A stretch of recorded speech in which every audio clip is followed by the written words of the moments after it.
Hello friends, welcome to Abhishek Kumar academy. आज की इस वीडियो सेशन में हम परसेंटेज का पार्ट 5 करने वाले हैं, ठीक है। बट पार्ट 5 करने से पहले हम लोग पार्ट 4 के जो होमवर्क क्वेश्चंस मैंने दे रखे थे उनको सॉल्व करेंगे, ठीक है। उसके बाद जो है हम पार्ट 5 स्टार्ट करेंगे। तो चलिए आज का क्लास स्टार्ट करते हैं। ओके स्टूडेंट्स, हमारा पहला होमवर्क का क्वेश्चन है, in an examination A got 25% more marks than B got 10% less than C and C got 25% more than D.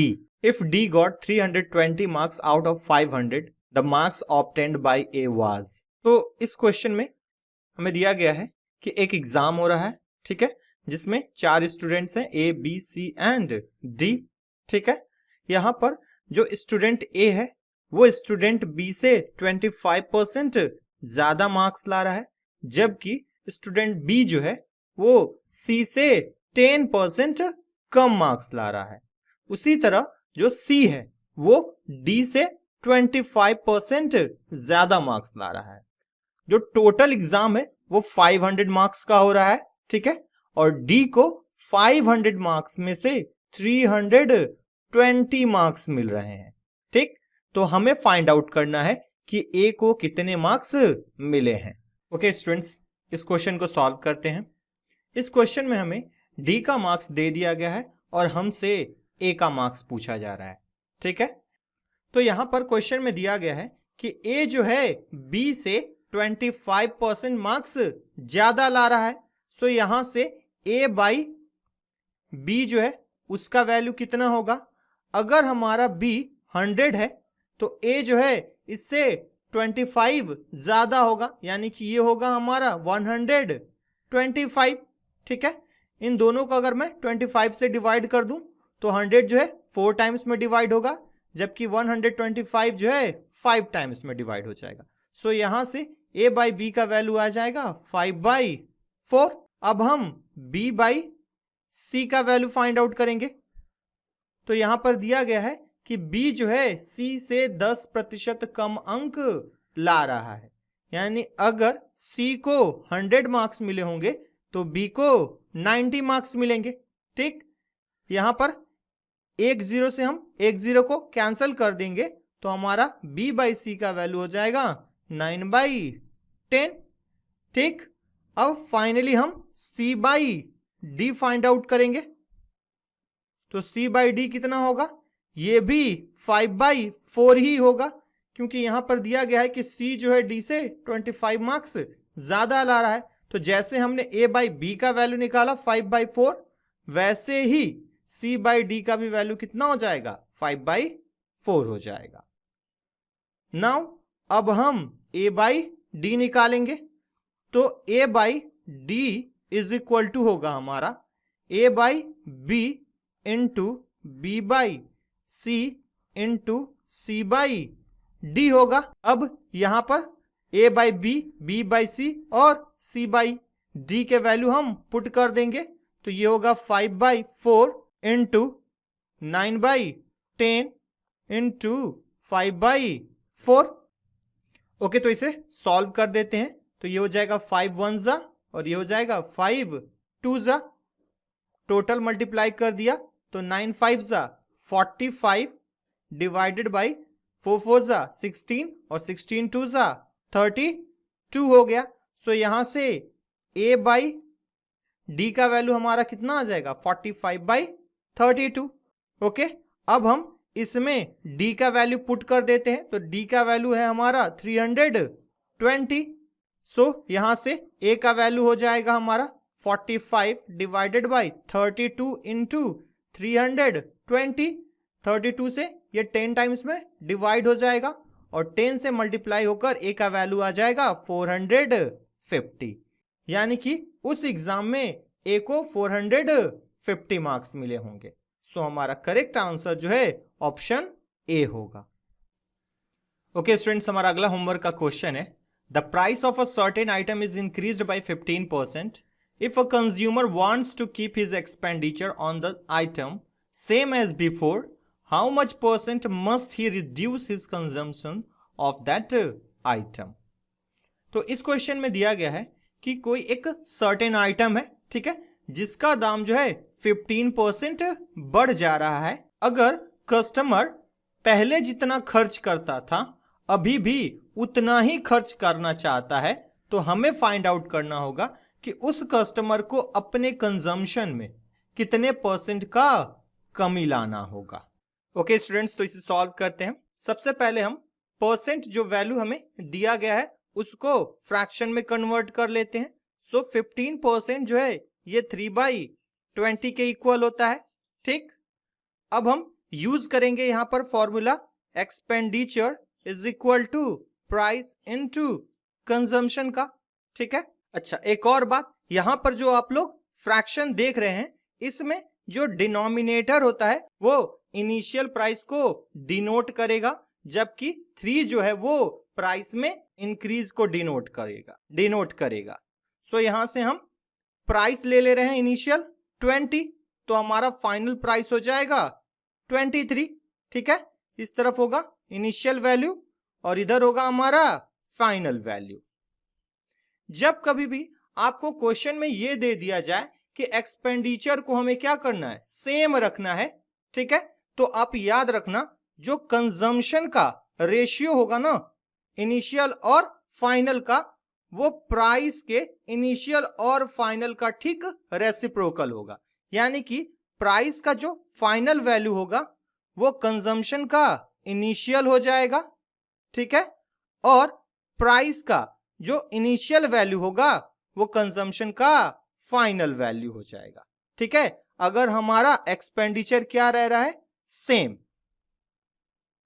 ठीक, तो यहां से अगर हम देखें तो कंजम्पशन कितना घट रहा है, तो ये 3 घट रहा है। ठीक है, कितने पर घटेगा, तो 23 पे घटेगा।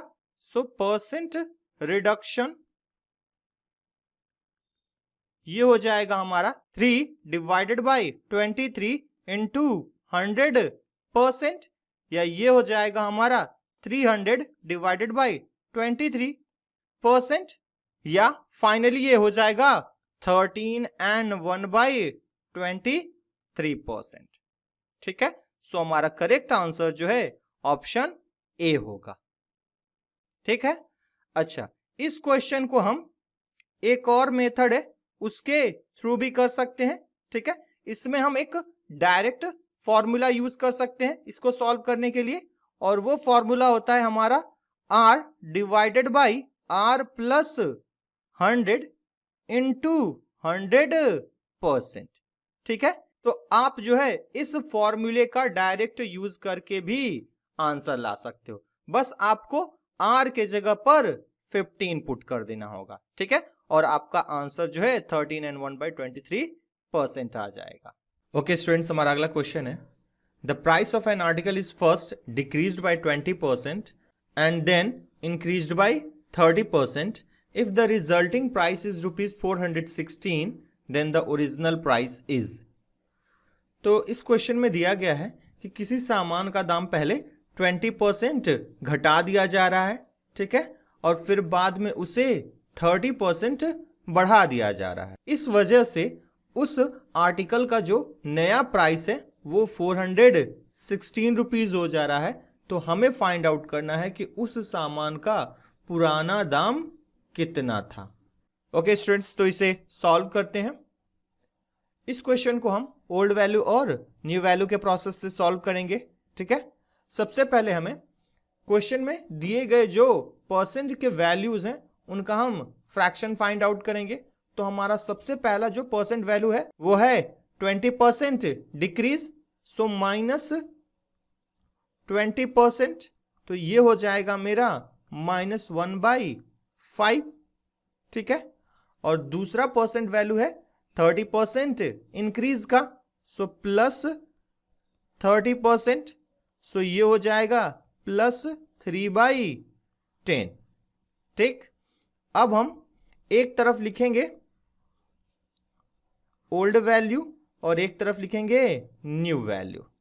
ठीक, अच्छा अगर हम पहले फ्रैक्शन के अकॉर्डिंग देखें तो हमारा ओल्ड वैल्यू कितना है 5, बट हमारी जो ओल्ड वैल्यू है वो 1 क्या हो रही है, डिक्रीज हो जा रही है, तो इसके वजह से हमारा न्यू वैल्यू हो जाएगा 4। ठीक है, अगेन दूसरा वाला जो हमारा फ्रैक्शन है वहां पर हमारा ओल्ड वैल्यू है 10, ठीक है, और यहां पर ये 3 बढ़कर 13 हो जाएगी, ठीक।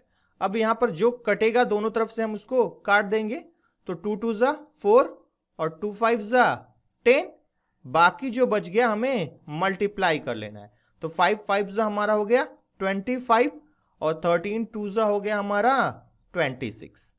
सो हमारा ओरिजिनल वैल्यू हो गया 25 और न्यू वैल्यू हो गया 26। बट अगर हम क्वेश्चन को देखें तो हमारा जो न्यू वैल्यू है वो 416 है, यानी कि 26 का वैल्यू कितना दिया हुआ है हमें 416, ठीक है। सो यहां से 1 का वैल्यू हो जाएगा 416 डिवाइडेड बाई 26। सो फाइनली 25 का वैल्यू हो जाएगा 416 डिवाइडेड बाई 26 इंटू 25, ठीक है। अब इसे कैलकुलेट कर देते हैं और हमारा आंसर आ जाएगा। तो 26 से 416 को डिवाइड करेंगे तो यह जो है हमारा 16 टाइम्स में पूरा पूरा कट जाएगा, ठीक है।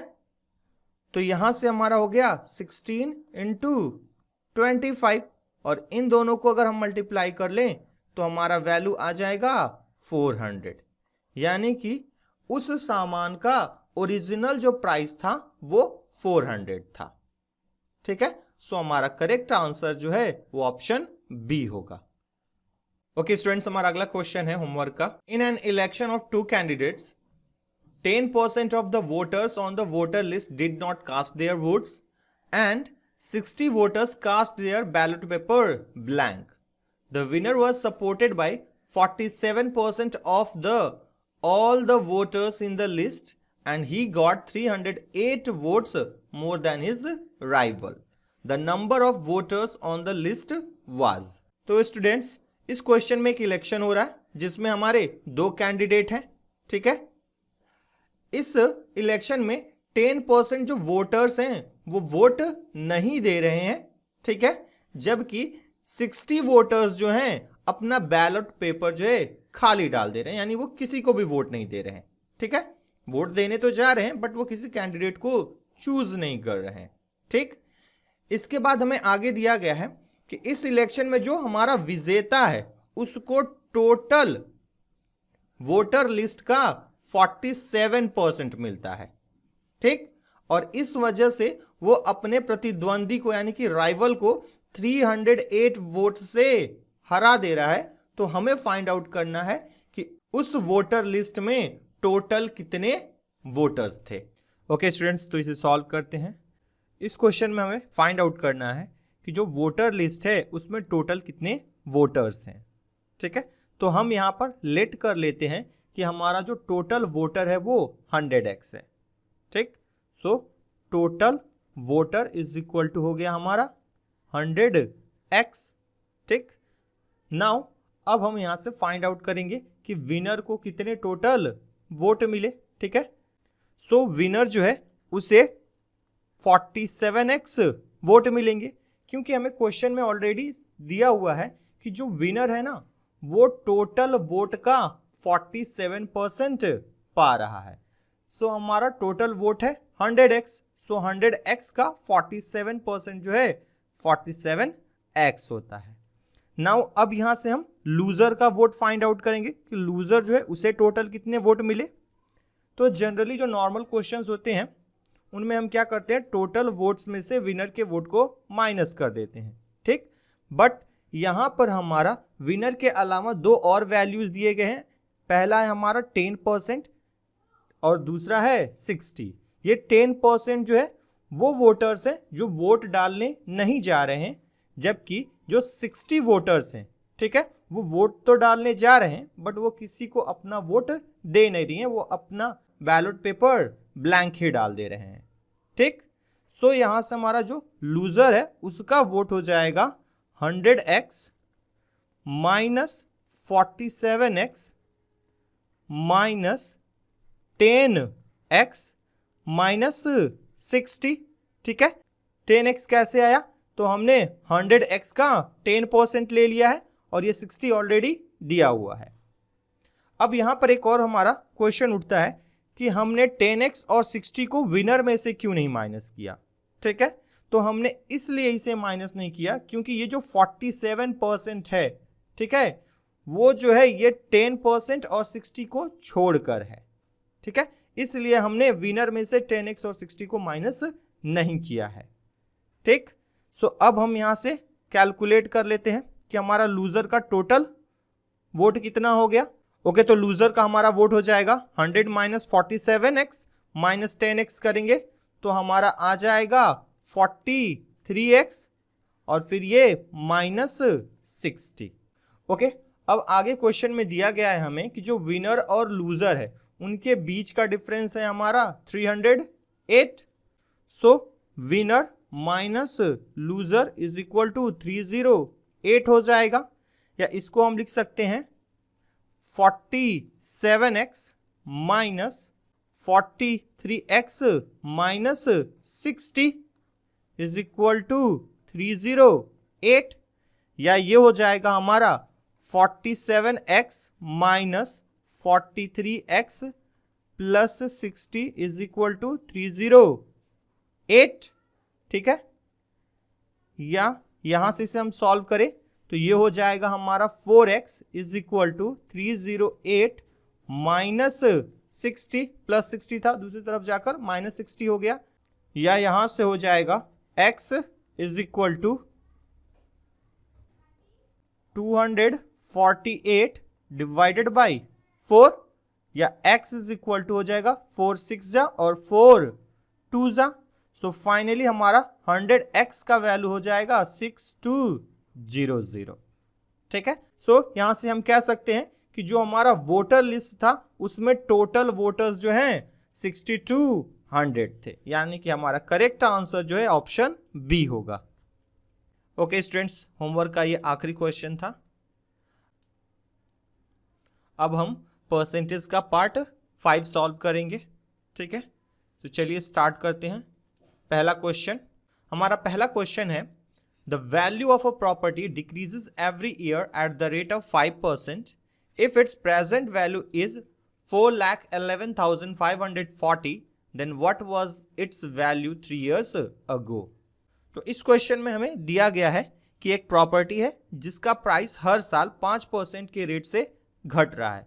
अगर इसका प्रेजेंट प्राइस 4,11,540 रुपीज है तो हमें फाइंड आउट करना है कि इस प्रॉपर्टी का प्राइस जो है 3 साल पहले कितना था। ओके स्टूडेंट्स, तो इसे सॉल्व करते हैं। सबसे पहले हम हमारा जो क्वेश्चन में परसेंट वैल्यू दिया हुआ है इसे फ्रैक्शन में कन्वर्ट कर लेते हैं। तो 5% जो है ये होता है हमारा 1/20। ठीक है, अब एक तरफ हम लिखेंगे ओल्ड वैल्यू और एक तरफ लिखेंगे प्रेजेंट वैल्यू। ओके, यहाँ पर प्रॉपर्टी जो है उसका प्रेजेंट वैल्यू दे दिया गया है और हमें 3 साल पहले का निकालना है। ठीक, ओके, तो इस फ्रैक्शन में नीचे का जो वैल्यू है डिनोमिनेटर में वो हमारा होता है ओल्ड वैल्यू, जबकि ऊपर का जो वैल्यू है न्यूमरेटर का वो हमारा डिनोट करेगा डिक्रीज को। ठीक, सो अगर ओल्ड वैल्यू 20 थी तो प्रेजेंट वैल्यू कितना होगा, एक घटकर 19 हो जाएगा। ठीक है, यही प्रोसेस हमें 2 बार और रिपीट करना होगा क्योंकि हमें 3 साल पहले का प्राइस फाइंड आउट करना है।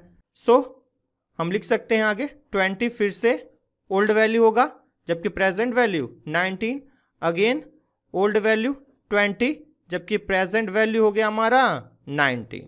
ठीक है, अब कुछ भी कैंसिल नहीं होने वाला, सो हम इसको मल्टीप्लाई कर दे रहे हैं। तो इस तरफ होगा हमारा 20 का क्यूब, 20 का क्यूब होता है हमारा 8000। ठीक, जबकि इस साइड हो जाएगा हमारा 19 का क्यूब। ठीक है, और ये होता है 6859। ठीक है, अब हमारे अकॉर्डिंग प्रेजेंट वैल्यू आ रही है 6859, जबकि क्वेश्चन के अकॉर्डिंग प्रेजेंट वैल्यू है 4,11,540। सो ये दोनों वैल्यूज जो हैं आपस में इक्वल हो जाएंगे।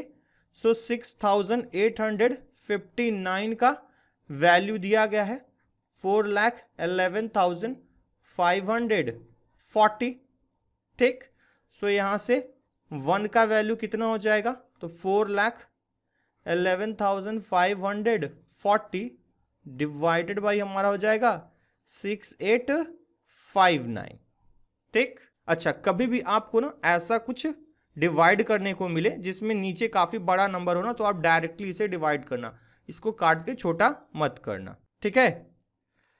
ओके, तो 6859 से अगर हम इसे डायरेक्टली डिवाइड करें तो ये 60 टाइम्स में क्या हो जाएगा, पूरा पूरा डिवाइड हो जाएगा, ठीक।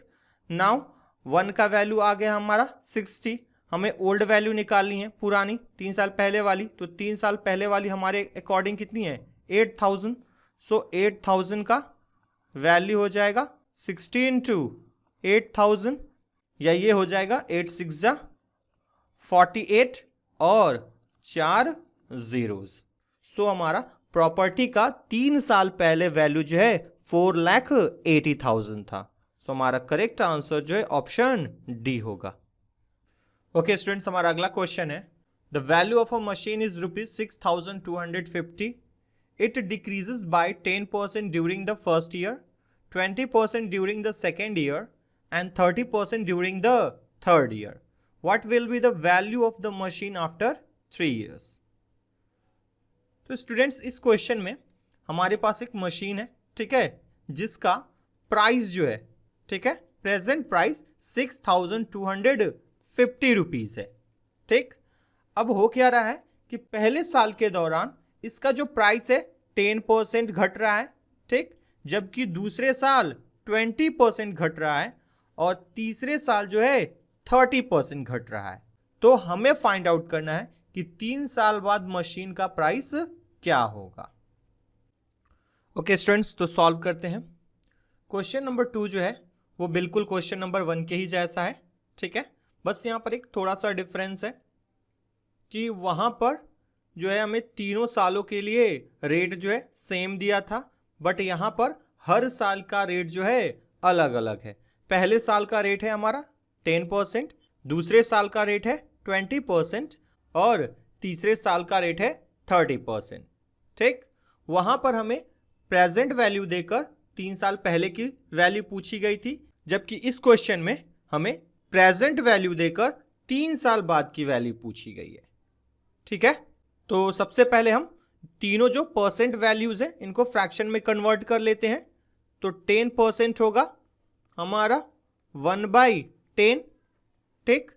20% होगा 1/5 और 30% होगा हमारा 3/10, ठीक है। ओके, अब हम एक तरफ लिखते हैं प्रेजेंट वैल्यू और एक तरफ लिखते हैं न्यू वैल्यू। ओके, पहले फ्रैक्शन के अकॉर्डिंग हमारा प्रेजेंट वैल्यू होगा 10, ठीक है, जबकि इसका न्यू वैल्यू होगा हमारा 9, ठीक है, क्योंकि यहां पर क्या हो रहा है, डिक्रीज हो रहा है। उसी तरह प्रेजेंट वैल्यू जो होगा दूसरे वाले केस में 5, जबकि न्यू वैल्यू होगा 4, और थर्ड केस में प्रेजेंट वैल्यू होगा 10 जबकि न्यू वैल्यू होगा 7, ठीक है। अब यहां पर जो भी दोनों तरफ से कैंसिल हो पाएगा उसे कैंसिल कर देंगे। तो 2 2 जा 4, 2 5 जा 10, 2 1 जा 2 और 2 5 जा 10। ओके, तो अब मल्टीप्लाई कर दे रहे हैं। तो 5 इंटू 5 इंटू 5 हो जाएगा हमारा 125, जबकि यहां पर हो जाएगा हमारा 9 7 जा 63, ठीक है। अब हमारे अकॉर्डिंग प्रेजेंट वैल्यू आया है 125, जबकि क्वेश्चन के अकॉर्डिंग प्रेजेंट वैल्यू है 6250। सो 125 का वैल्यू होगा 6250 के। सो यहाँ से 1 का वैल्यू कितना हो जाएगा 50, ठीक है, क्योंकि 125 जो है 625 होता है। सो 1 का वैल्यू 50 हो गया। हमें वैल्यू निकालना है 63 का। सो 63 का वैल्यू हो जाएगा 50 इंटू 63। ओके, मल्टीप्लाई कर दिया तो ये हो जाएगा 0, 5 3 जा 15, 5 6 जा 30 प्लस 1 31। सो उस मशीन का दाम घटकर 3 साल बाद 3150 हो जाएगा। सो हमारा करेक्ट आंसर जो है ऑप्शन सी होगा।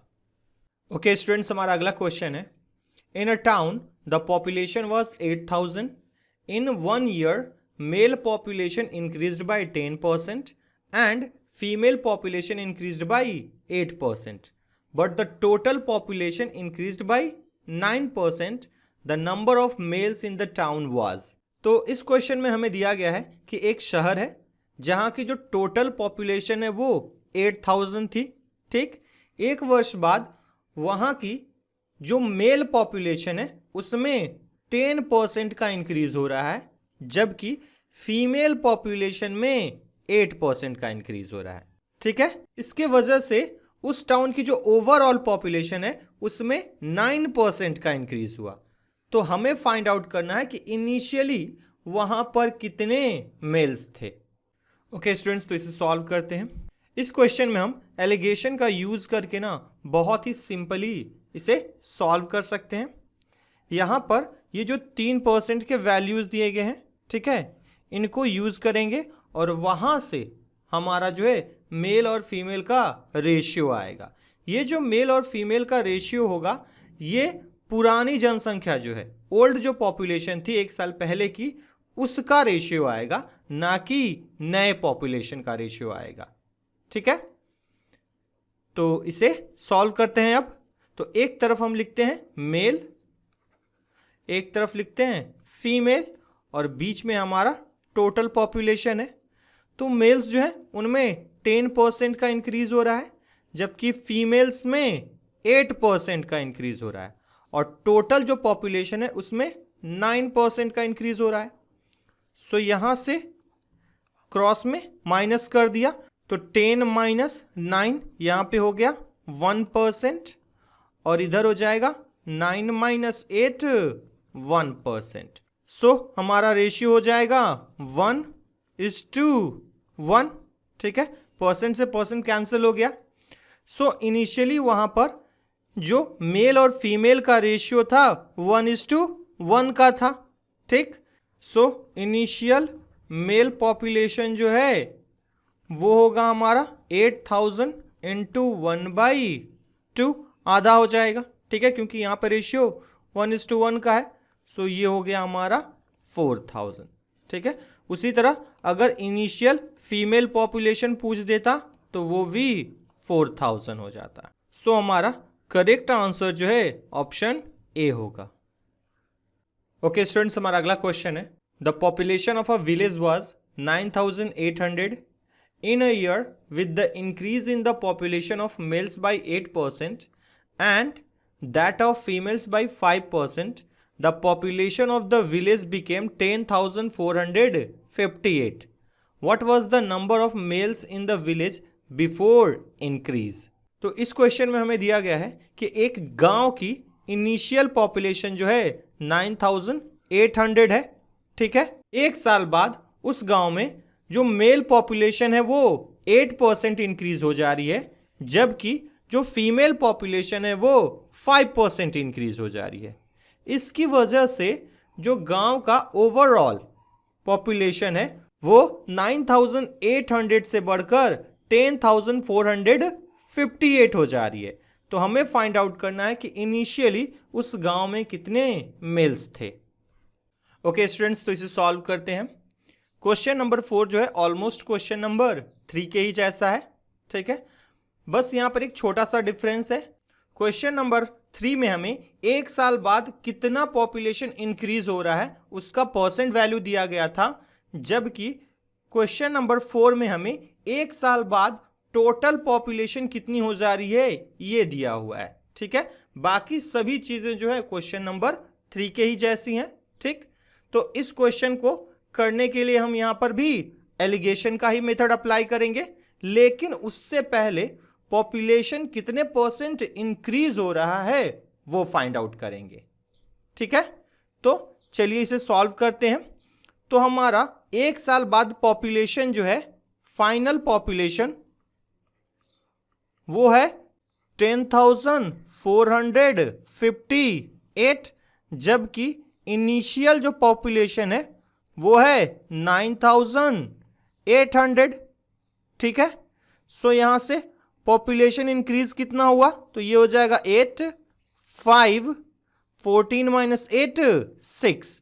तो पॉपुलेशन इंक्रीज यहां पे हुआ 658।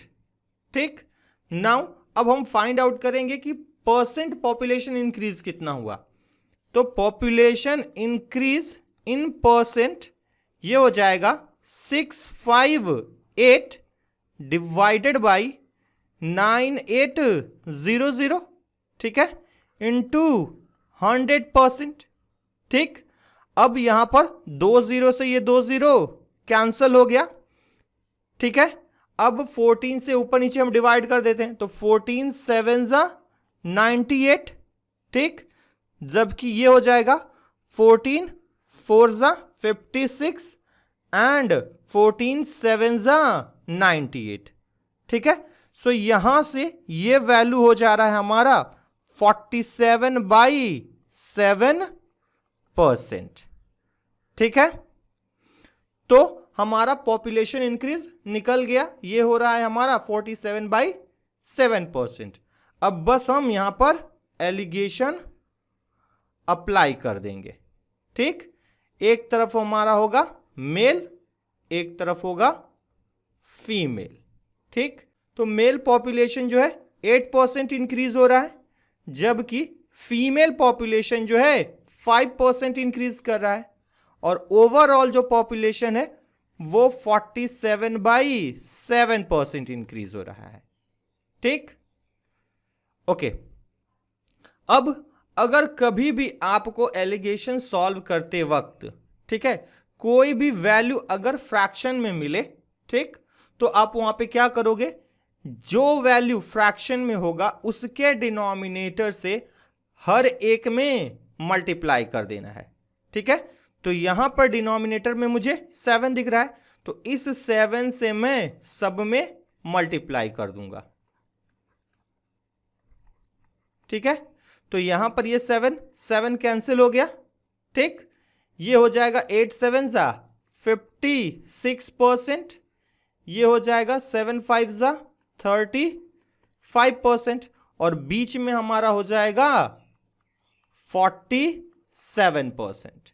ठीक है, अब हम क्रॉस में माइनस कर देते हैं, तो इधर हो जाएगा हमारा 47% माइनस 35% करेंगे तो ये हो जाएगा हमारा 12%, जबकि इधर हो जाएगा हमारा 9%।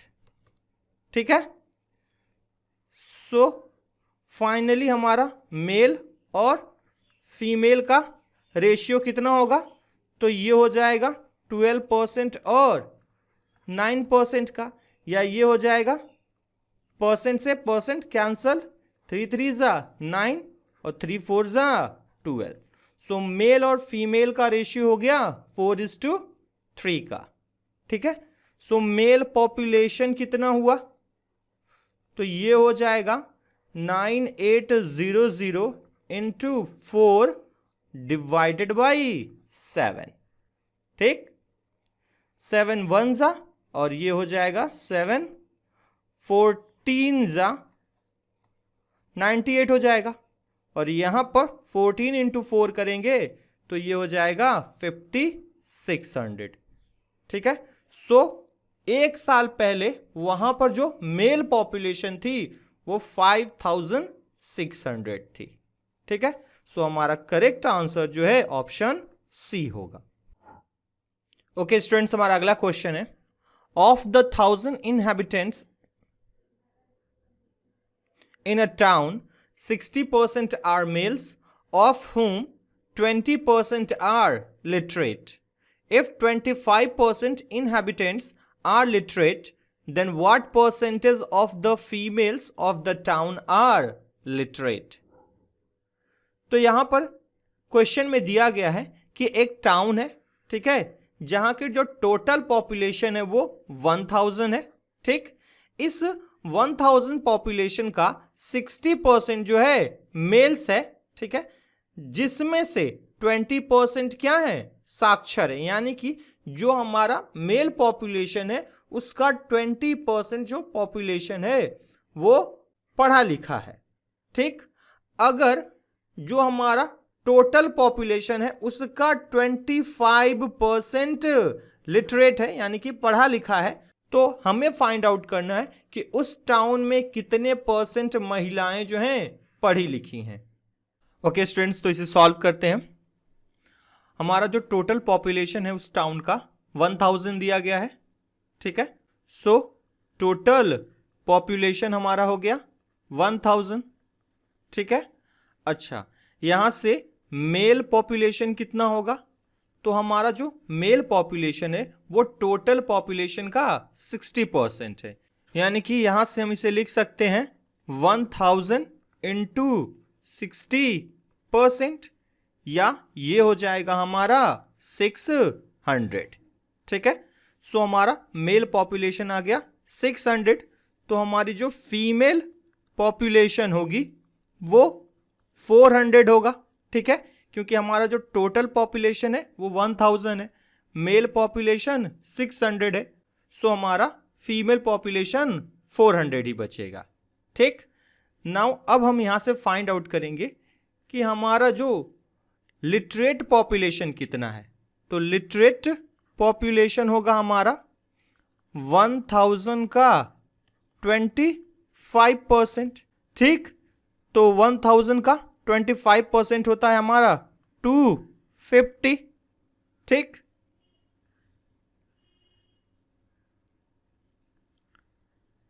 अब क्वेश्चन में हमें दिया हुआ है कि जितना भी हमारा मेल पॉपुलेशन है उस मेल पॉपुलेशन का 20% क्या है, लिटरेट है, ठीक है। सो अब हम फाइंड आउट करेंगे कि लिटरेट मेल पॉपुलेशन कितनी हुई, तो हमारा जो टोटल मेल पॉपुलेशन है वो 600 है, ठीक है, जबकि इसका लिटरेट कितना है, सिर्फ 20% ही है, ठीक। तो यहां से ये हो जाएगा हमारा 120। ओके, अब हमें टोटल लिटरेट पॉपुलेशन पता है, टोटल मेल लिटरेट पॉपुलेशन पता है, तो अब हम जो है लिटरेट फीमेल पॉपुलेशन निकाल सकते हैं। तो ये हो जाएगा 250 माइनस 120, या ये हो जाएगा 0, 5 माइनस 2 3 और 2 माइनस 1 1, यानी कि जो टोटल लिटरेट फीमेल पॉपुलेशन है वो 130 है, ठीक है। सो ये कितने परसेंट हुई टोटल फीमेल पॉपुलेशन का, सो लिटरेट फीमेल पॉपुलेशन परसेंट कितना हो जाएगा, तो ये होगा 130 डिवाइडेड बाई 400 इंटू 100%, ठीक है। यहां पर ये 2 0 से ये 2 0 कट जाएगा, 4 से 130 को हम डिवाइड कर देते हैं, तो 4 3 जा 12 हो जाएगा, फिर 4 2 जा 8 और फिर आ जाएगा 4 5 जा 20, यानी कि ये हो गया हमारा 32.5%, यानी कि उस टाउन में 32.5% जो है फीमेल पॉपुलेशन जो है वो लिटरेट थी। सो हमारा करेक्ट आंसर जो है ऑप्शन बी होगा।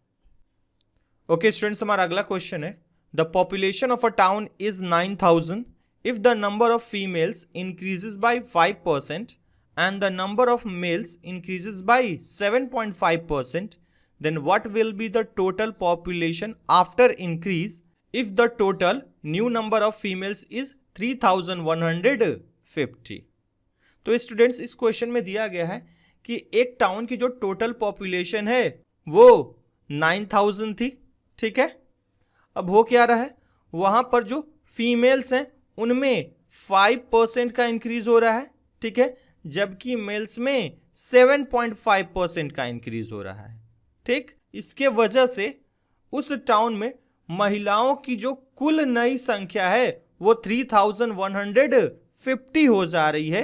तो हमें फाइंड आउट करना है कि इंक्रीज के बाद टोटल पॉपुलेशन क्या होगी। ओके स्टूडेंट्स, तो इसे सॉल्व करते हैं। इस क्वेश्चन में हमें फीमेल्स कितने परसेंट इंक्रीज हो रही हैं उसका वैल्यू दिया हुआ है, ठीक है, और इंक्रीज के बाद टोटल फीमेल्स कितनी हो जा रही हैं इसका वैल्यू दिया गया है, ठीक है। तो इन दो वैल्यूज का यूज करके हम इनिशियली फीमेल्स कितनी थी वो वैल्यू फाइंड आउट कर लेंगे, ठीक है। और जब हमें इनिशियल फीमेल पॉपुलेशन पता चल जाएगा तो इसको 9000 में से अगर हम माइनस कर देंगे तो हमारा इनिशियल मेल पॉपुलेशन निकल जाएगा, ठीक। और फिर वहां से हम न्यू मेल पॉपुलेशन निकाल लेंगे, ठीक। और फिर दोनों जो मेल और फीमेल के न्यू वैल्यूज हैं उनको ऐड कर देंगे तो हमारा टोटल न्यू पॉपुलेशन निकल जाएगा, ठीक है। तो सबसे पहले हम यहां पर लेट कर लेते हैं कि इनिशियली जो फीमेल पॉपुलेशन थी वो 100 थी, ठीक है। सो इनिशियल फीमेल पॉपुलेशन हमने मान लिया कि ये 100 है, ठीक है। तो फाइनल फीमेल पॉपुलेशन कितना हो जाएगा, तो ये हो जाएगा 105, ठीक है। क्योंकि फीमेल पॉपुलेशन जो है वो 5 इंक्रीज हो रही है तो 100 का 5% होता है 5। सो 100 + 5 करने पर हमारा फाइनल फीमेल पॉपुलेशन कितना आएगा 105। बट क्वेश्चन के अकॉर्डिंग हमारा जो फाइनल फीमेल पॉपुलेशन है वो 3150 है, ठीक है। सो 105 और 3150 ये क्या होंगे, इक्वल होंगे। सो हम लिख सकते हैं 105 इज इक्वल टू 3150, या यहां से हमारा 1 का वैल्यू आ जाएगा 3150 डिवाइडेड बाई 105, या इसको डिवाइड कर देंगे तो हमारा वैल्यू हो जाएगा 30, ठीक है। सो 100 का वैल्यू कितना हो जाएगा, ये हो जाएगा 30 × 100, ठीक है, या ये हो जाएगा 3000। सो हमारा इनिशियल फीमेल पॉपुलेशन हो गया 3000। सो इनिशियल मेल पॉपुलेशन कितना हो जाएगा, तो हमारा जो टोटल पॉपुलेशन था वो 9000 था, ठीक है। इस 9000 में से 3000 जो है फीमेल्स हैं तो बाकी का जो 6000 बचेगा वो हमारा क्या होगा, इनिशियल मेल पॉपुलेशन हो जाएगा। यानी कि 9000 माइनस 3000, ठीक है। तो ये कितना हो गया हमारा 0006, यानी कि 6000, ठीक है। नाउ अब हम फाइंड आउट करेंगे कि हमारा जो मेल पॉपुलेशन है वो कितना इंक्रीज हुआ, ठीक है। तो मेल पॉपुलेशन इंक्रीज्ड, तो ये 6000 का 7.5% इंक्रीज हो रहा है। तो यहां से हमारा मेल पॉपुलेशन इंक्रीज्ड हो जाएगा 60 × 7.5, ठीक है। ये 2 0 जो है परसेंट से कैंसिल हो जाएगा, या ये हो जाएगा हमारा 450, ठीक है। सो हमारा फाइनल मेल पॉपुलेशन हो जाएगा 6450, ठीक है। क्योंकि पहले से 6000 था, 450 और इंक्रीज हो गया तो हमारा टोटल जो मेल पॉपुलेशन है वो 6450 हो गया, ठीक। सो अब हम फाइंड आउट कर सकते हैं कि हमारा टोटल पॉपुलेशन कितना हुआ। तो ये रहा हमारा फाइनल मेल पॉपुलेशन, जबकि हमारा टोटल जो फीमेल पॉपुलेशन है वो है 3150। बस हमें इन दोनों को ऐड कर देना है। तो फाइनल फीमेल पॉपुलेशन को इसमें अगर हम ऐड कर दें 3150, ठीक है, तो ये हो जाएगा 0, 5 + 5 10 0, 4 + 1 5 + 1 6 और 6 + 3 9।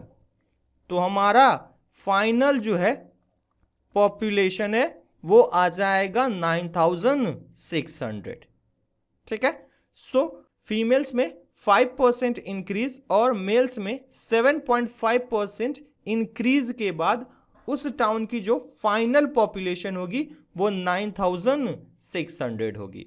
सो हमारा करेक्ट आंसर जो है ऑप्शन ए होगा।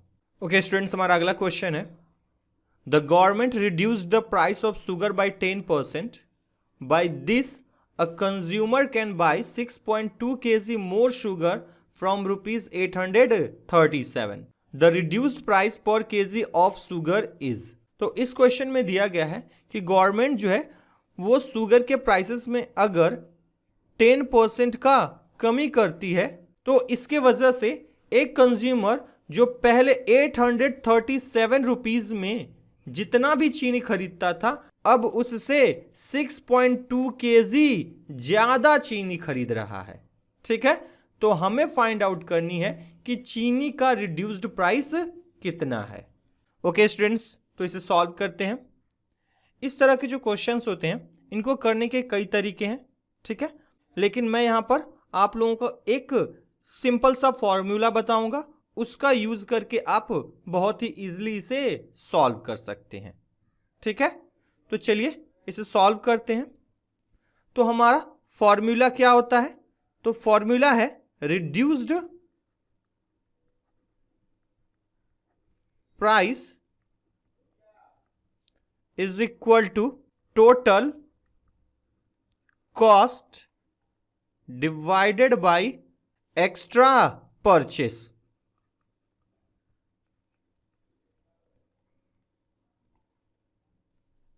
Into reduction percent.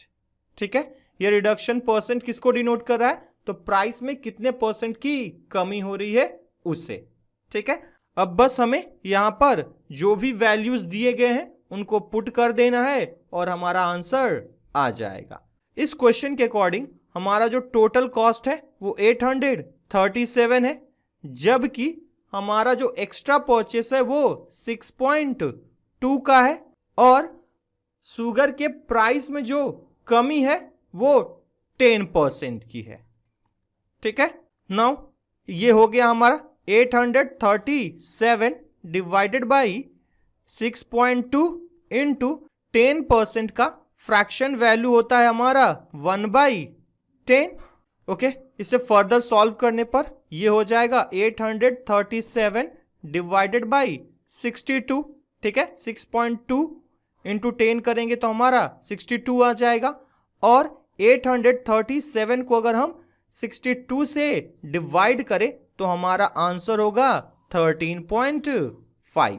ठीक है, सो हमारा रिड्यूस्ड प्राइस आ गया 13.5, यानी कि उस शुगर के प्राइस में अगर हम 10% का कमी कर रहे हैं तो वहां पर शुगर का पर केजी जो नया प्राइस है या रिड्यूस्ड प्राइस है वो 13.5 होगा। सो हमारा करेक्ट आंसर जो है ऑप्शन सी होगा। ओके स्टूडेंट्स, हमारा अगला क्वेश्चन है, a reduction of 20% in the price of an apple enables a man to buy 10 apples more for ₹54. The reduced price of apples per dozen is। तो इस question में दिया गया है कि अगर एप्पल्स के प्राइस में 20% की कमी की जाए तो इसके वजह से एक आदमी 54 रुपीज में जितने भी एप्पल्स खरीदता था पहले, अब उससे 10 ज्यादा एप्पल्स खरीद सकता है। ठीक है, तो हमें फाइंड आउट करना है एप्पल्स का पर डजन रिड्यूस्ड प्राइस क्या है। ओके स्टूडेंट्स, तो इसे सॉल्व करते हैं हम। सबसे पहले हम यहाँ पर एक एप्पल का रिड्यूस्ड प्राइस फाइंड आउट करेंगे और फिर उसे 12 से मल्टीप्लाई करके पर डजन रिड्यूस्ड प्राइस निकाल लेंगे। ठीक है, इस क्वेश्चन में भी हम सेम फॉर्मूला यूज करेंगे। ठीक है, सो रिड्यूस्ड प्राइस पर एप्पल। ठीक है, ये होगा हमारा, तो टोटल कॉस्ट इसमें है 54। ठीक है, और एक्स्ट्रा परचेस हो रहा है 10 एप्पल्स का, और प्राइस में यहां पर रिडक्शन है 20% का। तो ये हो गया हमारा 54 डिवाइडेड बाई 10 इंटू 20% का फ्रैक्शन वैल्यू होता है 1/5, या ये हो जाएगा हमारा 54 डिवाइडेड बाई 50। ठीक है, अब यहां पर हम 54 को 50 से डिवाइड कर देते हैं तो हमारा वैल्यू हो जाएगा 1.08। ठीक है, सो यहां से हमें पता चल गया कि जो एक एप्पल है उसका रिड्यूस्ड प्राइस है 1.08। सो पर डजन कितना हो जाएगा? पर डजन रिड्यूस्ड प्राइस, तो ये हो जाएगा 1.08 इंटू 12। ठीक है, तो 12 8 जा 96 और 12 1 जा 12, यानी कि हमारा पर डजन रिड्यूस्ड प्राइस हो गया 12.96। सो हमारा करेक्ट आंसर जो है ऑप्शन बी होगा। ओके स्टूडेंट्स, हमारा अगला क्वेश्चन है, a reduction of 25% in the price of rice enables a person to buy 10 kg more rice for rupees 600. The initial price of rice per kg was. तो students इस question में हमें दिया गया है कि अगर राइस के प्राइस में 25% का कमी किया जाता है तो इसके वजह से एक आदमी 600 रुपये में 10 किलो एक्स्ट्रा चावल खरीद पाता है। ठीक है, तो हमें फाइंड आउट करना है कि इनिशियली चावल का पर केजी प्राइस कितना है। ओके स्टूडेंट्स, तो इसे सॉल्व करते हैं। क्वेश्चन नंबर 9 जो है वो क्वेश्चन नंबर 7 और 8 के ही जैसा है। ठीक है, क्वेश्चन नंबर 7 और 8 में हमने रिड्यूस्ड प्राइस फाइंड आउट किया था। ठीक है, रिडक्शन के बाद जो न्यू प्राइस होगी वो निकाला था, जबकि इस क्वेश्चन में हमें ओरिजिनल या इनिशियल प्राइस फाइंड आउट करनी है। ठीक है, तो इस क्वेश्चन को भी हम एक फॉर्मूले की मदद से सॉल्व करेंगे। ठीक है, तो हमारा फॉर्मूला है original price is equal to total cost divided by extra purchase into reduction percent divided by 100 minus reduction percent. ठीक है, तो बस अब इस फॉर्मूले में हमें जो भी हमें वैल्यूज दी गई उन्हें पुट कर देना है। तो हमारा टोटल कॉस्ट है 600, जबकि एक्स्ट्रा परचेस हम कर रहे हैं 10 kg का। ठीक है, प्राइस में रिडक्शन हो रहा है 25 का। ठीक, तो ये हो गया 25 डिवाइडेड बाई 100 माइनस 25। यहां पर आपको एक बात का ध्यान रखना है कि फॉर्मूले में मैंने रिडक्शन के साथ परसेंट साइन यूज किया है, बट जब हम वैल्यू पुट करेंगे तब परसेंट का साइन नहीं देंगे, विदाउट परसेंट ही वैल्यू लिखेंगे। ठीक है, तो इसे कैलकुलेट करते हैं। तो ये 0 से 1 0 कैंसिल हो गया, तो यहां पर हो गया 60 इंटू ये हो गया 25 डिवाइडेड बाई 75। 25 से डिवाइड कर देते हैं इन दोनों को, तो 25 1 जा 25 3 जा फिर 3 1 जा और ये 3 20 जा कट गया। सो हमारा वैल्यू आ गया 20। ठीक है, सो राइस का इनिशियल प्राइस पर केजी जो है 20 रुपीज था। ठीक है, सो हमारा करेक्ट आंसर जो है ऑप्शन सी होगा। ओके स्टूडेंट्स, हमारा अगला क्वेश्चन है, a reduction in the price of apples enables a person to purchase 3 apples for ₹1 instead of ₹1.25. What is the percentage of reduction in the price?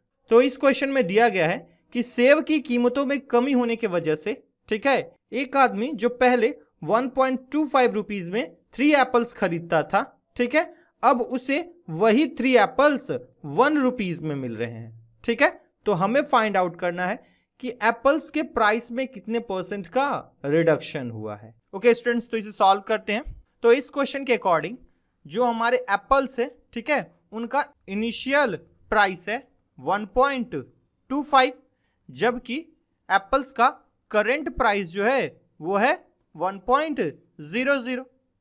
ठीक है, सो यहां पर रिडक्शन कितने का हुआ, तो ये हुआ 0.25 का। ठीक है, so reduction in price percent, तो ये हो जाएगा हमारा 0.25 डिवाइडेड बाई 1.25 इंटू 100%। ठीक है, ओके, पॉइंट से पॉइंट क्या हो जाएगा, रिमूव हो जाएगा। ठीक है, 25 से दोनों को डिवाइड कर दे रहे हैं, तो ये 1 टाइम्स में डिवाइड होगा, जबकि ये 5 टाइम्स में डिवाइड होगा। ठीक, फिर 5 1 जा और ये 5 20 जा डिवाइड हो जाएगा। ठीक है, सो यहां से हमारा रिडक्शन इन प्राइस परसेंट आ गया 20%।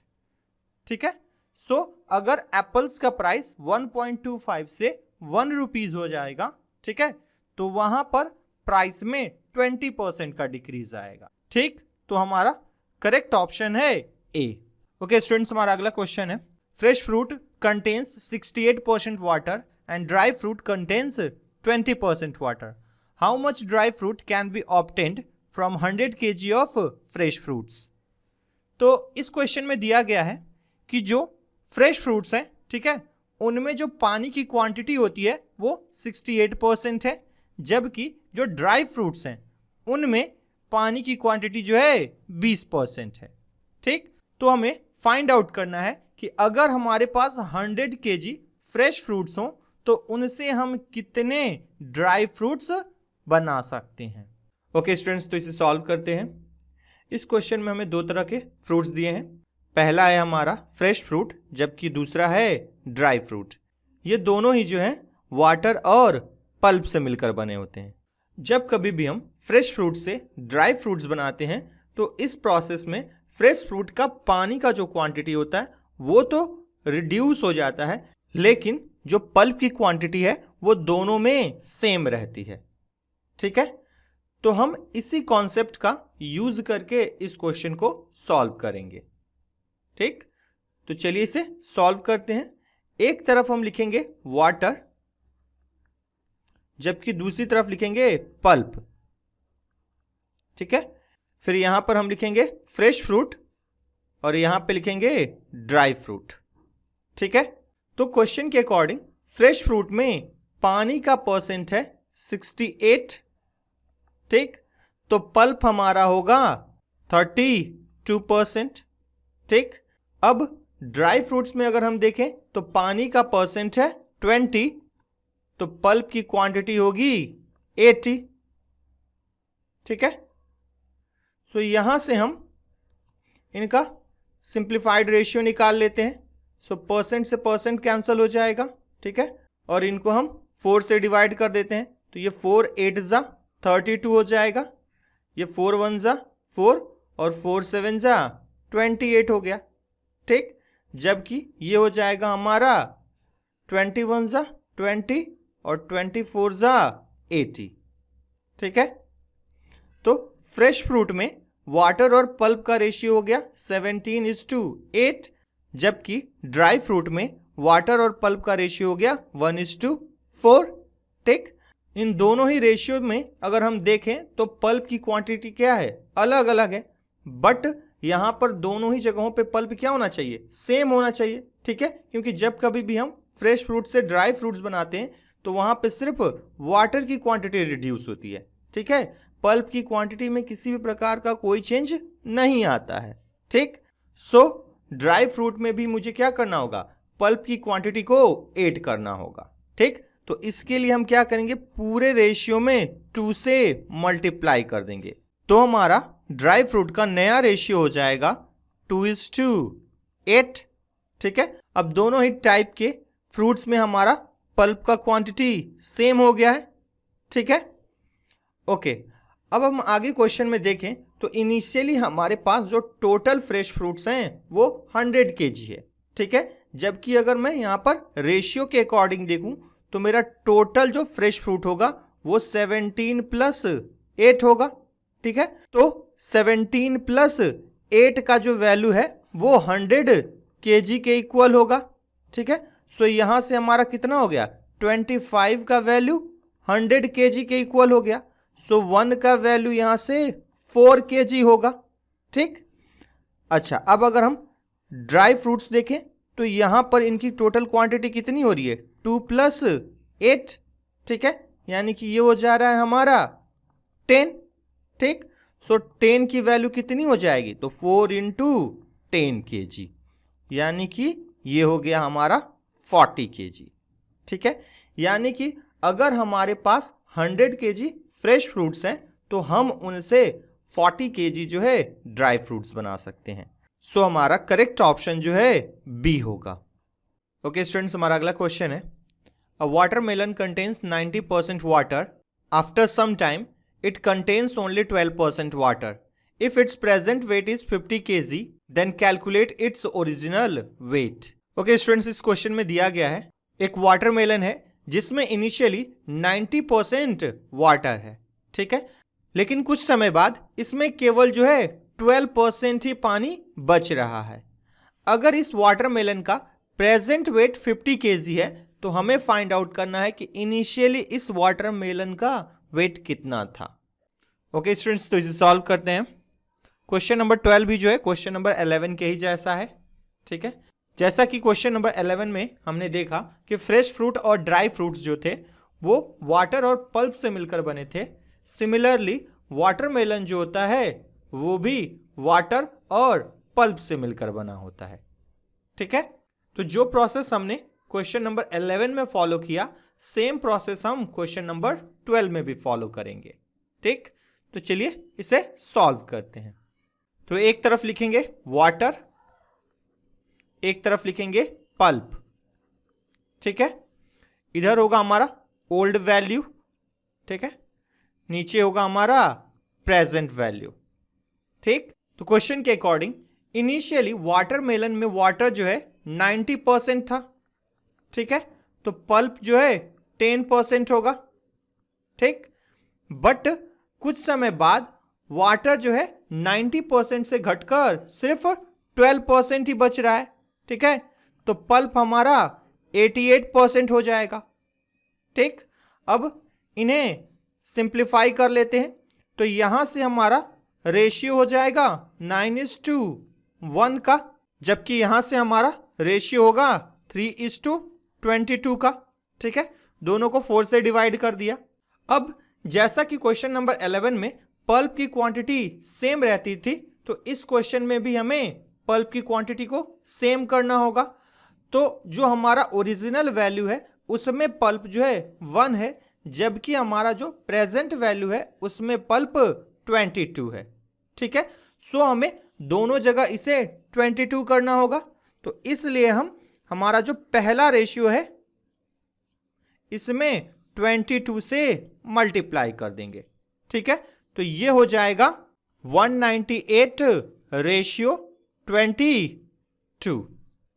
ठीक है, अब क्वेश्चन के अकॉर्डिंग जो वाटरमेलन है उसका प्रेजेंट वेट है हमारा 50 kg, जबकि हमारे अकॉर्डिंग ये वेट हो रहा है 22 + 3 25। सो 25 का वैल्यू हो जाएगा हमारा 50 kg। सो 1 का वैल्यू यहां से हो जाएगा 2 kg। ठीक है, अब अगर हम इनिशियल वैल्यू देखें तो हमारे अकॉर्डिंग इनिशियल वैल्यू होगा 198 + 22। ठीक है, या इसे हम ऐड कर देंगे तो ये हो जाएगा हमारा 220। सो 220 का वैल्यू हो जाएगा 2 × 220, या ये हो जाएगा 440 kg। ठीक है, सो इनिशियली उस वाटरमेलन का वजन जो था वो 440 kg। सो हमारा करेक्ट आंसर जो है ऑप्शन सी होगा। ओके स्टूडेंट्स, हमारा अगला क्वेश्चन है shelf A has 4/5 of the number of books that shelf B has. If 25% of the books in A are transferred to B and then 25% of the books from B are transferred to A, then the percentage of the total number of books that A will have is. तो students इस question में दिया गया है कि A और B दो book shelf है। ठीक है, बुक शेल्फ A में जो बुक्स की संख्या है वो शेल्फ B का 4/5 है। ठीक है, अगर हम A के 25% बुक्स को B में ट्रांसफर कर दें, ठीक है, और फिर B के 25% बुक्स को A में ट्रांसफर कर दें, ठीक है, तो हमें फाइंड आउट करना है कि बुक शेल्फ A में अब कुल कितने प्रतिशत बुक्स होंगे। ओके स्टूडेंट्स, तो इसे सॉल्व करते हैं। इस क्वेश्चन में दिया गया है कि शेल्फ A में जो बुक्स की संख्या है वो शेल्फ B में बुक्स की संख्या का 4/5 है। तो इस स्टेटमेंट को हम लिख सकते हैं A = B × 4/5। ठीक है, या इसे हम लिख सकते हैं A/B = 4/5। ठीक है, सो यहां से हमारा A का वैल्यू हो गया 4 और B का वैल्यू हो गया 5। बट कैलकुलेशन को इजी बनाने के लिए हम यहां पर 4 को 400 कर देंगे। ठीक है, और 5 को 500 कर देंगे। ठीक है, इसके वजह से क्या होगा, अब हम इजीली जो परसेंट वैल्यूज है उनको कैलकुलेट कर सकते हैं। ठीक, अब आगे हम बुक शेल्फ ए में से 25% बुक्स को बी में ट्रांसफर कर दे रहे हैं। तो ट्रांसफर के बाद बी में टोटल कितने बुक्स होंगे, अब ये हम फाइंड आउट कर लेते हैं। तो आफ्टर ट्रांसफर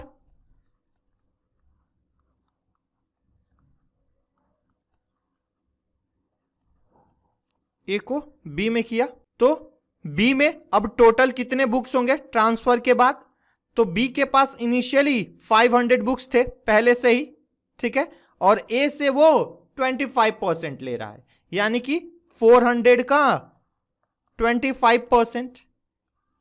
ठीक है, सो फाइनली ट्रांसफर के बाद बी के पास टोटल बुक्स कितने होंगे, तो 500 प्लस 400 का 25% जो है 100 होता है। ठीक है, तो यहां पर टोटल बुक्स हो गया 600। ठीक, यानी ट्रांसफर के बाद बी के पास अब टोटल बुक्स 600 हो गए। अब हम फाइंड आउट करेंगे कि जब बी जो है 25% क्या कर रहा है, बुक्स ए को दे रहा है, तब वहां पर ए के पास टोटल कितने बुक्स होंगे। ठीक है, तो आफ्टर ट्रांसफर, ठीक है, इस बार क्या होगा, B2 ए होगा। ठीक, तब ए के पास टोटल बुक्स कितने होंगे, तो इनिशियली ए के पास 400 बुक्स थे, बट उसने 100 बुक्स क्या किए हैं, बी को दे दिए हैं, तो उसके पास अभी करेंटली 300 है। ठीक, बट अब बी क्या कर रहा है, वो अपने बुक्स का 25% ए को दे रहा है, यानी कि यहां पर 600 का उसे 25% मिलेगा। सो ए के पास टोटल बुक्स अब कितने हो गए, तो ए इज इक्वल टू होगा हमारा 300 प्लस 600 का 25% होता है हमारा 150। ठीक है, सो टोटल इसके पास बुक हो गए 450। सो फाइनली अब ए के पास जो है टोटल बुक्स का 450 है। ठीक है, सो ये परसेंट वैल्यू कितना होगा, तो ए परसेंट हो जाएगा हमारा 450 डिवाइडेड बाई टोटल बुक हमारा कितना होगा, तो 900, क्योंकि ए के पास 400 था और बी के पास 500 था, तो टोटल हो गया हमारा 900। ठीक है, और फिर इनटू 100%। ठीक, यहां पर ये 2 0 से 2 0 कैंसिल हो गया, और 9 से 450 को डिवाइड करेंगे तो ये 50 टाइम्स में कंप्लीटली डिवाइड हो जाएगा। सो यहां से हम कह सकते हैं कि ट्रांसफर के बाद ए के पास अब टोटल 50% बुक्स हैं। ठीक है, सो हमारा करेक्ट आंसर जो है ऑप्शन बी होगा। ओके स्टूडेंट्स, हमारा अगला क्वेश्चन है, the number of seats in a cinema hall is increased by 25%, the cost of each ticket is also increased by 10%, then what is the percentage increase of the revenue. तो students, इस question में दिया गया है कि एक cinema hall में सीटों की जो संख्या है उसे 25% बढ़ा दिया जा रहा है। ठीक है, साथ ही साथ जो टिकट्स हैं उनकी प्राइसेस में भी 10% का इंक्रीज किया जा रहा है। ठीक, तो हमें फाइंड आउट करना है कि इन दोनों इंक्रीज के वजह से उस हॉल के रिवेन्यू में कितने परसेंट का इंक्रीज होगा। ओके स्टूडेंट्स, तो इसे सॉल्व करते हैं। यहां पर हमें सिनेमा हॉल का रिवेन्यू फाइंड आउट करना है। तो रिवेन्यू का फॉर्मूला होता है revenue is equal to number of seats into cost per ticket. ठीक है, तो जैसा कि मैंने पहले भी बता रखा है कि जब कभी भी दो वेरिएबल्स का प्रोडक्ट किसी तीसरे वेरिएबल के इक्वल होता है, तब वहां पर हम a plus B plus A B by 100 का फॉर्मूला अप्लाई कर सकते हैं। ठीक है, तो यहां पर जो नंबर ऑफ सीट्स है वो a को डिनोट करेगा, जबकि कॉस्ट पर टिकट जो है वो b को डिनोट करेगा। ठीक, सो यहां से a का वैल्यू हो गया हमारा 25 और b का वैल्यू क्या हो जाएगा 10। ठीक है, दोनों ही वैल्यूज जो है पॉजिटिव होंगी क्योंकि दोनों ही इंक्रीज कर रही हैं। ठीक है, अब हम यहाँ पर फॉर्मूला अप्लाई कर देते हैं, a plus B plus A B by 100 का। ठीक है, तो ये हो जाएगा हमारा 25 plus 10 plus 25 into 10 divided by 100। ठीक है, और टोटल का परसेंट हो गया। यहां पर एक जीरो से एक जीरो क्या हो गया, कैंसिल हो गया, और ये हो गया 25 प्लस 10 कितना हो जाएगा 35 प्लस 25 को 10 से डिवाइड करेंगे तो ये 2.5 हो गया। ठीक है, और इन दोनों को जब हमने ऐड कर दिया तो हमारा आ गया 37.5%। सो अगर हम नंबर ऑफ शीट्स में 25% का इंक्रीज करें, टिकट्स के प्राइस में 10% का इंक्रीज करें, तो वहां पर हॉल के रिवेन्यू में 37.5% का इंक्रीज हो जाएगा। सो हमारा करेक्ट आंसर जो है ऑप्शन ए होगा। ओके स्टूडेंट्स, हमारा अगला क्वेश्चन है, Ram purchases 6 black balls and some white balls. The price of black balls are 5/2 of the price of white balls. At the time of billing, the clerk made a mistake and interchanged the number of balls. Due to this, the amount of bill is increased by 45%. Find the number of white balls. Okay students, तो इस question में दिया गया है कि राम ने जो है 6 ब्लैक बॉल्स और कुछ व्हाइट बॉल्स खरीदी हैं। ठीक है, ब्लैक बॉल्स का जो प्राइस है वो व्हाइट बॉल्स के प्राइस का 5/2 है। अब क्वेश्चन में आगे दिया गया है कि क्लर्क जो है बिलिंग करते समय जो बॉल्स की संख्या है उनको आपस में बदल देता है, जिसके वजह से टोटल प्राइस में 45% का इंक्रीज हो जा रहा है। तो हमें फाइंड आउट करना है कि व्हाइट बॉल्स की संख्या क्या थी। ओके स्टूडेंट्स, तो इसे सॉल्व करते हैं। सबसे पहले हम लेट कर लेते हैं जो व्हाइट बॉल्स की संख्या है वो x है। ठीक है, अब क्वेश्चन में आगे दिया गया है कि जो ब्लैक बॉल्स का प्राइस है वो व्हाइट बॉल्स के प्राइस का 5/2 है। ठीक है, तो हम यहां पर व्हाइट बॉल का जो प्राइस है वो 2 लेट कर ले रहे हैं, तो इससे हमारा प्राइस ऑफ ब्लैक बॉल जो है वो 5 हो जाएगा। अब यहां पर हम राइट बिल और रॉन्ग बिल फाइंड आउट करेंगे। तो राइट बिल कितना होगा,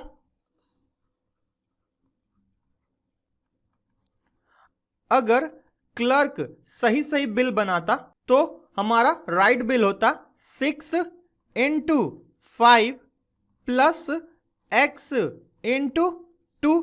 ठीक है, 6 हमारी ब्लैक बॉल्स हैं जिनका प्राइस क्या है 5, जबकि व्हाइट बॉल्स हमारी x हैं और उनका प्राइस है 2। तो यहां से हमारा हो गया 6 5 30 plus 2x। Now wrong bill कितना होगा,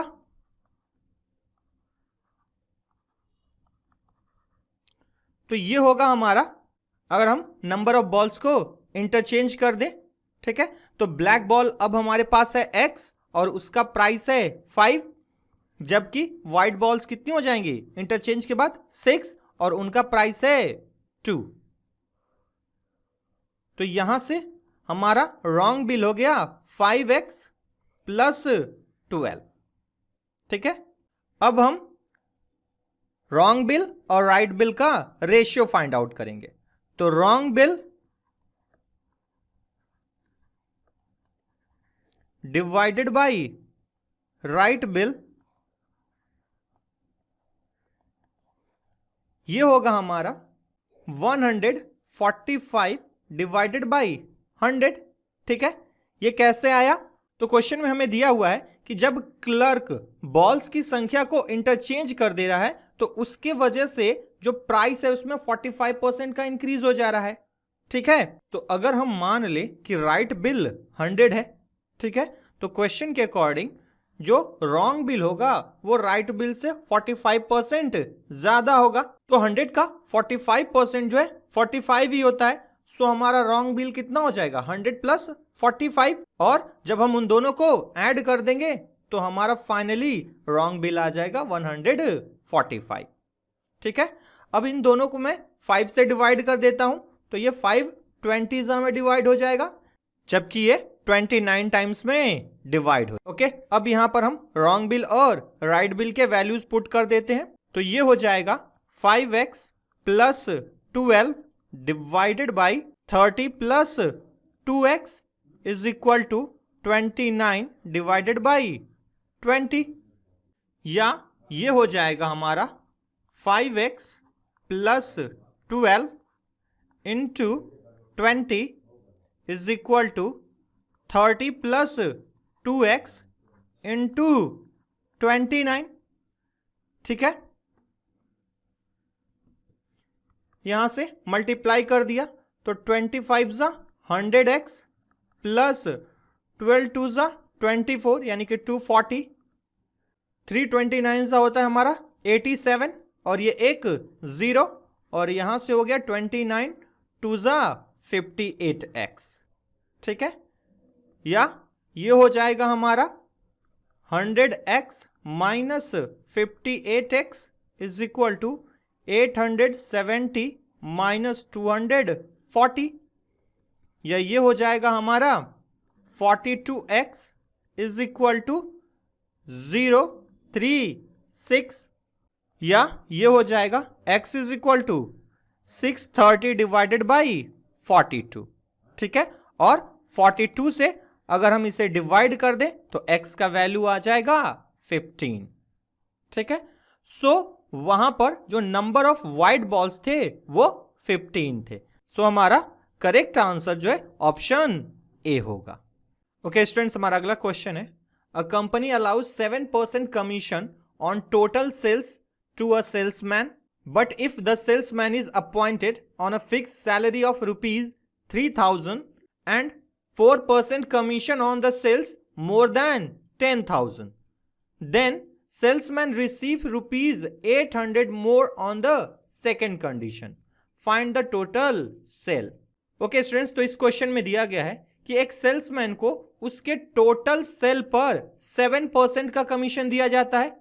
ठीक है, लेकिन अगर सेल्समैन को 3,000 रुपए के निश्चित सैलरी और 10,000 रुपए से अधिक की बिक्री पर 4% के कमीशन पर नियुक्त किया जाता है, तो यहां पर जो सेकंड कंडीशन है उस केस में सेल्समैन को पहले वाले कंडीशन से 800 रुपए अधिक मिलते हैं। तो यहां पर हमें फाइंड आउट करना है कि उस सेल्समैन का टोटल सेल कितना है। ओके स्टूडेंट्स, तो इसे सॉल्व करते हैं। सबसे पहले हम लेट कर लेते हैं कि उस सेल्समैन का जो टोटल सेल है वो 100x है। So total sale is equal to 100x। ठीक है, अब यहां पर सेल्समैन के पास दो ऑप्शन है। पहला ऑप्शन जिसमें उसे 7% का कमीशन मिल रहा है, जबकि दूसरा ऑप्शन है उसे 3000 रुपीज दिए जा रहे हैं, और अगर वो 10,000 से ऊपर का सेल करता है, ठीक है, तो उस पैसे पर उसे 4% का कमीशन भी मिलेगा। ठीक, तो यहां पर हम सबसे पहले फर्स्ट जो हमारा कंडीशन है उसके अकॉर्डिंग फाइंड आउट करेंगे कि उसे टोटल कितना कमीशन मिला। तो केस 1, ठीक है, यहां पर जो है उसकी इनकम कितनी होगी, तो ये होगा 100x का 7%। ठीक है, तो ये हो जाएगा 7x। ठीक, अब हम फाइंड आउट करेंगे कि जो दूसरा कंडीशन है केस 2, उसमें इसका इनकम कितना होगा। तो यहां पर इसका इनकम होगा 3000 प्लस 100x माइनस 10,000 इंटू 4% हो जाएगा। ठीक है, 10,000 से ऊपर का जो भी वो सेल करेगा उसे उस पर 4% का कमीशन मिलेगा। तो इसे और आगे सॉल्व करते हैं, तो ये हो जाएगा हमारा 3000 plus 100x into 4/100 minus 10,000 into 4/100 हो जाएगा। यहाँ पर ये 2 0 से ये 2 0 कट गया और इन 2 0 से ये 2 0 कट गया। तो यहाँ से हमारा वैल्यू हो गया 3000 प्लस 4x, ठीक है, माइनस 400 हो जाएगा, ठीक है। या इसे फर्दर सॉल्व कर दें तो ये हो जाएगा 2600 प्लस 4x, ठीक। अब आगे क्वेश्चन में हमें दिया गया है कि इन दोनों ही कंडीशन में जो इनकम हो रहा है सेल्समैन को, उसमें 800 रुपीज का डिफरेंस है, ठीक है। तो इसको हम लिख सकते हैं income in case 2, income in case 1 is equal to 800 होगा, ठीक है, क्योंकि हमें क्वेश्चन में दिया गया है कि सेकंड केस में वो क्या कर रहा है, फर्स्ट केस से 800 रुपीज ज्यादा कमा रहा है, ठीक है। तो अब हम यहां पर दोनों ही केस में जो इनकम हुआ है उसको पुट कर देते हैं और वैल्यू फाइंड आउट कर लेते हैं कि 100x का कितना होगा। तो ये हो जाएगा हमारा 2600 plus 4x 7x is equal to 800 हो गया, ठीक है। या ये हो जाएगा हमारा minus 3x is equal to 800 minus 2600, या ये हो जाएगा minus 3x is equal to minus 1800। यहाँ पर माइनस से माइनस कैंसिल हो गया, ठीक है, और x का वैल्यू हो जाएगा 1800 डिवाइडेड बाई 3, या x का वैल्यू हो जाएगा हमारा 600। सो जो टोटल सेल है, ठीक है, वो होगा हमारा 100x। तो ये हो जाएगा 100 इंटू 600, यानी कि ये हो जाएगा 60,000 रुपीज। सो उस सेल्समैन ने टोटल 60,000 रुपीज का सेल किया था। सो हमारा करेक्ट आंसर जो है ऑप्शन बी होगा।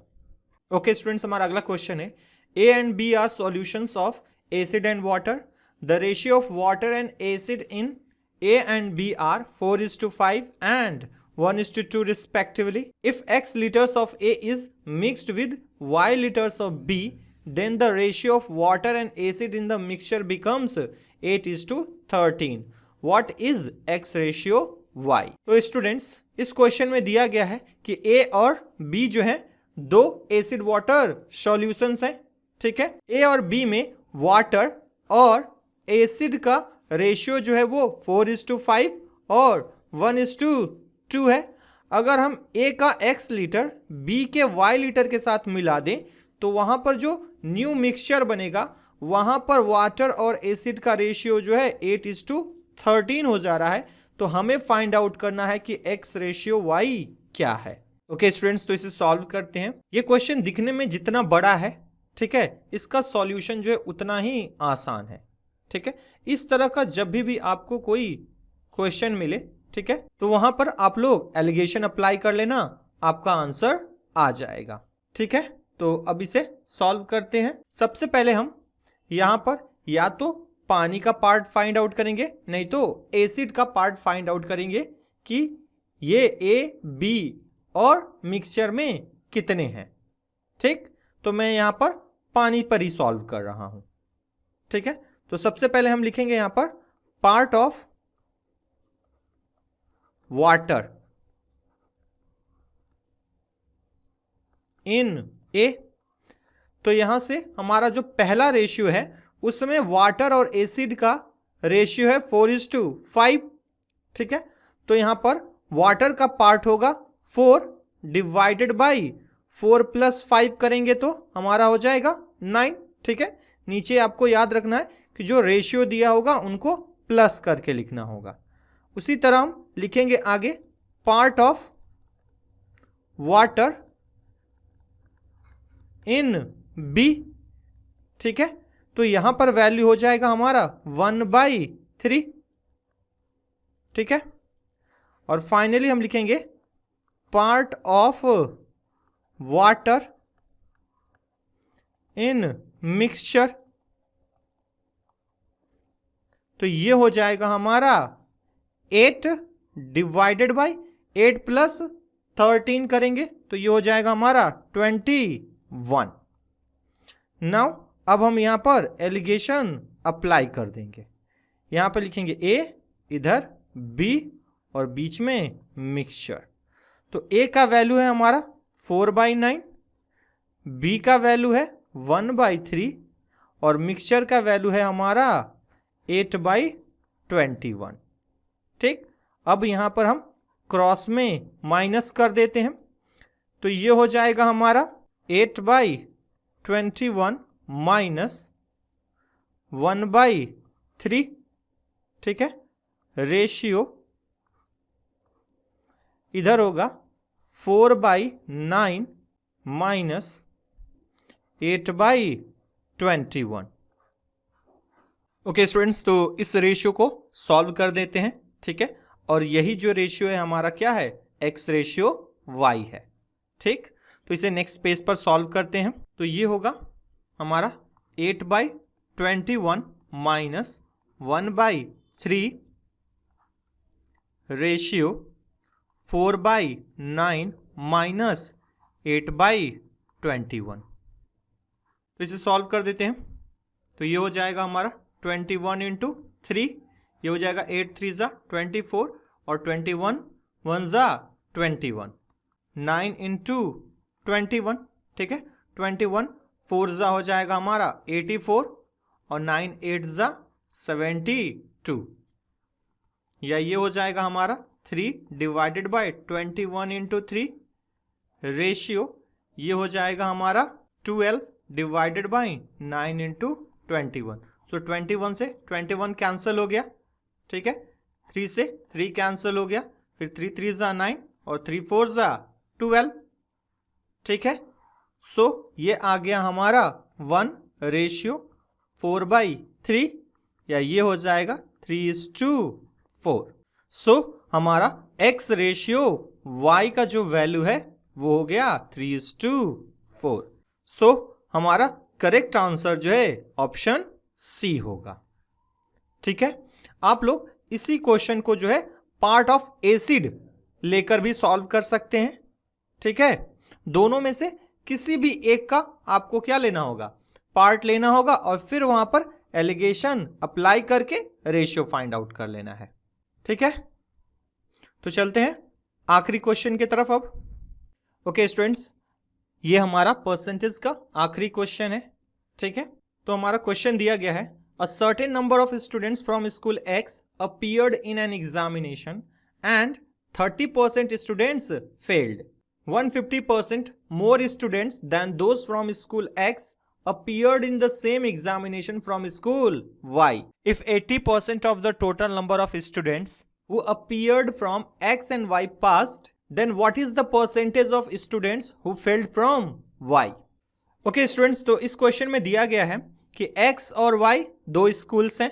ठीक है, स्कूल X से a certain number of students किसी एग्जाम में शामिल हो रहे हैं और वहां पर 30% जो है स्टूडेंट फेल हो जा रहे हैं एक्स के, जबकि स्कूल वाई से उस एग्जाम में अपीयर होने वाले स्टूडेंट्स की जो संख्या है वो स्कूल एक्स के स्टूडेंट से 150% ज्यादा है। ओके, इसमें आगे दिया है कि अगर टोटल स्टूडेंट का 80% स्टूडेंट्स क्या हो जा रहे हैं, उस एग्जाम में पास हो जा रहे हैं, तो हमें फाइंड आउट करना है कि स्कूल वाई से कितने परसेंट स्टूडेंट्स जो हैं फेल हुए हैं।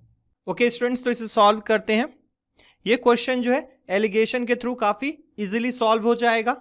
ठीक है, तो सबसे पहले हम लेट कर लेते हैं कि जो टोटल स्टूडेंट्स इन एक्स कितना है हमारा 100। ठीक है, तो टोटल स्टूडेंट्स इन y कितना होगा, तो ये होगा हमारा 100 प्लस 100 का 150%। ठीक है, तो इसे सॉल्व करेंगे तो ये हमारा हो जाएगा 250।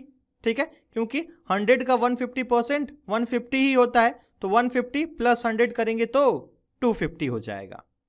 ठीक है, अब हमें क्वेश्चन में दिया गया है कि जो स्कूल एक्स है, ठीक है, वहां पर 30% स्टूडेंट्स क्या हो जा रहे हैं, फेल हो जा रहे हैं। तो percent of student failed in x, तो ये है हमारा 30%, ठीक है, जबकि percent of total students failed,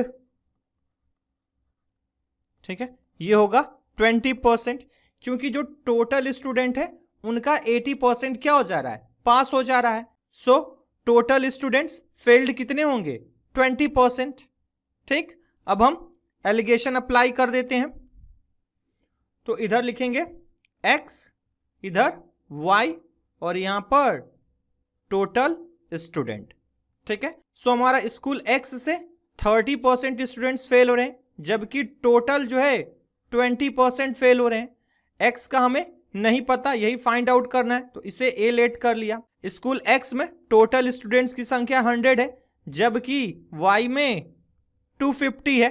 okay, अब इसको हम 50 से डिवाइड कर देते हैं, तो ये हो जाएगा 52 जा और ये हो जाएगा 55 जा। सो रेशियो हो गया हमारा 2:5 का, ठीक है। अब क्या करेंगे, सिंपली इसको इसके साथ मल्टीप्लाई करेंगे, इसको इसके साथ मल्टीप्लाई करेंगे और इन दोनों को ऐड करके मिडिल वाले के इक्वल लिख देंगे। सो ये हो जाएगा हमारा 30 into 2 plus a into 5 divided by 2 plus 5 is equal to 20, या ये हो जाएगा 32 जा 60 plus 5a is equal to 20 into 7, या ये हो जाएगा 5a इज इक्वल टू 7 2 जा 14 माइनस 60, या ये हो जाएगा 5a इज इक्वल टू 80, या ये हो जाएगा a इज इक्वल टू 80/5, या ये हो जाएगा a is equal to 16%। So school y से जो है टोटल 16% स्टूडेंट क्या हुए हैं, फेल हुए हैं। सो हमारा करेक्ट आंसर जो है ऑप्शन सी होगा। ओके स्टूडेंट्स, तो यही हमारा परसेंटेज का आखिरी क्वेश्चन था, ठीक है, और परसेंटेज का लास्ट पार्ट भी था, ठीक है। अगर आप लोगों को, ठीक है, इन टोटल 5 पार्ट्स में से कहीं पर भी कोई भी डाउट है, ठीक है, तो आप कमेंट करके जरूर पूछें। ओके स्टूडेंट्स, अगर आपको ये क्लास पसंद आई है तो इसे लाइक करें, अपने फ्रेंड्स के साथ शेयर करें और चैनल को सब्सक्राइब करना ना भूलें, ठीक है।